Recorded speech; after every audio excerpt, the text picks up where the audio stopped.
Hi friends, this is Andrea. I have a book to read to you today called Sharing a Smile. It's written by Nikki Kramer and the pictures are by Ashley Evans. And as you can see, it's a little bit about wearing a mask. Sharing a Smile. The world was changing. Everyone was wearing masks. It wasn't just nurses and doctors, firefighters, or superheroes anymore. We all have to wear masks to help keep everyone safe, Sophie's grandpa explained. Just like the Hara family down the street. Remember, Sophie? They have always worn masks whenever they go outside.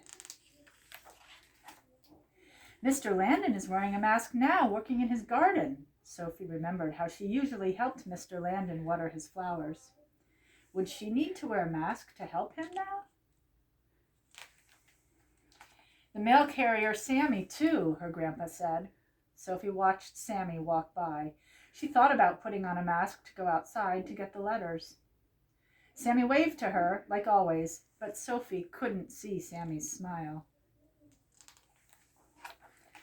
Sophie peeked out and saw Mrs. Diaz wearing a mask while she admired the butterflies. Jacob and Abigail wore them while riding their bikes. Sophie thought about what fun it could be to ride her bike with them.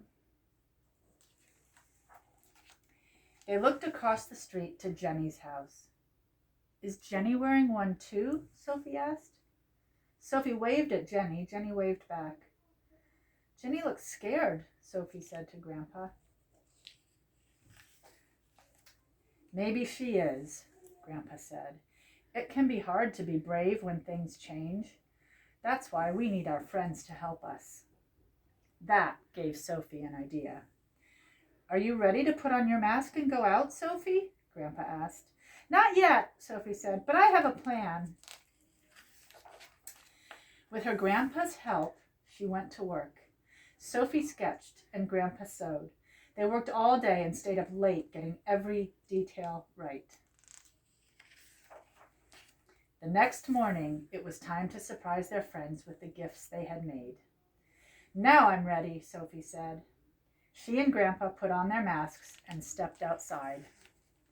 Sophie and Grandpa walked around the neighborhood sharing their gifts. Flowers for Mr. Landon, for Ms. Diaz a butterfly parade, bike wheels for Jacob and Abigail. They handed out purple ones, pink ones, yellow and green, masks that matched everyone's personality. A paintbrush for Mr. Hara, a football for Mrs. Hara, and of course, polka dots for Kiku. And one covered in musical notes, perfect for the mail carrier Sammy. Finally, they got to Jenny's house. Sophie held up the mask they'd made for Jenny, a lion to help her be brave. She knew Jenny couldn't see her smile, but Jenny still smiled back. The whole neighborhood smiled back.